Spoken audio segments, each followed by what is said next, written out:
দর্শক আসসালামু আলাইকুম। কনফিডেন্স ফিজিওথেরাপি সেন্টারের পক্ষ থেকে আমি ডক্টর মাসুম বিশ্বাস আপনাদেরকে স্বাগত জানাচ্ছি। দর্শক, আজকে আমরা আপনাদের পছন্দের একটা গুরুত্বপূর্ণ টপিকস নিয়ে আলোচনা করব, যেটা আমরা বিভিন্ন সময় কমেন্টস বক্সে পেয়ে থাকি। অনেকেই প্রশ্ন করেন যে দীর্ঘমেয়াদী কোমরে ব্যথার চিকিৎসা চলছে কিন্তু ব্যথা কমছে না, কারণটা কী? তো দর্শক, এ বিষয়ে আপনাদেরকে একটু ধারণা দেই যে যারা মাসকে মাস চিকিৎসা নিচ্ছেন ব্যাক পেনের বা কোমরে ব্যথার, কিন্তু ব্যথা কমছে না। কারো কারো ব্যথা কিছুদিন কম থাকে আবার বেড়ে যাচ্ছে, কারো কারো ব্যথা কমছেই না, কারো ব্যথা এক পর্যায়ে কমেই আছে, কিছুটা কমছে, এরপরে আর কমছে না। তো দর্শক, এর কারণটা কি আসলে? দর্শক, আমরা যদি কোমরে ব্যথার চিকিৎসাটাকে ভাগ করি, আমরা তিনটা ভাগে ভাগ করতে চাই কোমরে ব্যথা। এক নম্বর হচ্ছে, প্রথমেই হচ্ছে মেডিকেশন, অর্থাৎ যখনই আপনার চিকিৎসা শুরু হয়েছে তখন আপনি নিশ্চয়ই কোনো না কোনো পেইন কিলার, কোনো না কোনো মাসেল রিল্যাক্সেন্ট, কোনো না কোনো নার্ভের ঔষধ আপনি খাচ্ছেন। এক নম্বর হচ্ছে আপনার এই মেডিকেশনটাকে পরিপূর্ণ করা। দুই নম্বর হচ্ছে ফিজিওথেরাপি, আপনাকে যে চিকিৎসা ব্যবস্থার পরে যে ফিজিওথেরাপিটা শুরু হয়েছে সেটাকে পরিপূর্ণভাবে গ্রহণ করা। তিন নম্বর হচ্ছে আপনার কিছু নিয়মকানুন, অর্থাৎ আপনার অ্যাক্টিভ ডেইলি লিভিং, যেটাকে আমরা বলি এডিএল। এই অ্যাক্টিভ ডেইলি লিভিংটাকে আপনি সায়েন্টিফিক ওয়েতে করা। তো দর্শক, আমরা যে তিনটা পদ্ধতি দেখলাম, কোনোটাকে বাদ দিয়ে চিকিৎসা পরিপূর্ণ হবে না। আপনি মেডিকেশন বাদ দিতে পারবেন না, ফিজিওথেরাপিকে বাদ দিতে পারবেন না, আপনার যে অ্যাক্টিভ ডেইলি লিভিং, আপনার যে নিয়মকানুন, সেটাকেও বাদ দিতে পারবেন না। এর কোনো একটা অংশ যদি বাদ পড়ে তাহলে আপনাকে এই কোমরে ব্যথা দীর্ঘমেয়াদী, মাসকে মাস, বছরকে বছর এই কোমরে ব্যথা আপনাকে ডিস্টার্ব করবে। তো দর্শক, প্রথমেই মেডিকেশনে যদি আসি, অবশ্যই আপনি মেডিকেশন পরিপূর্ণ করবেন।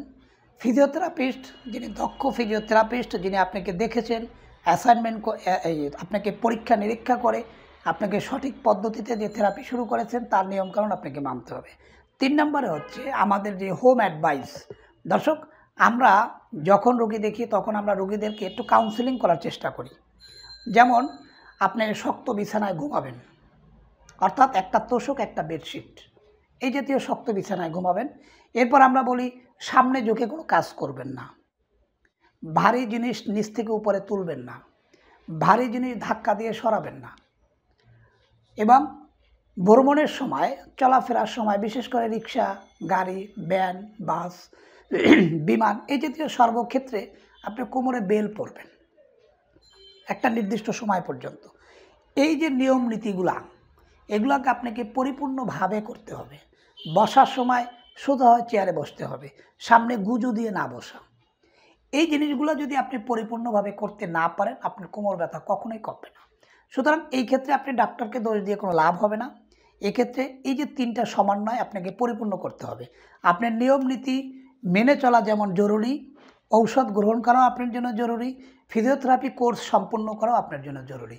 যদি এই তিনটা সমন্বয় যদি আপনি থাকেন, আমার বিশ্বাস আপনার কোমরে ব্যথা পরিপূর্ণ সুস্থ হবে।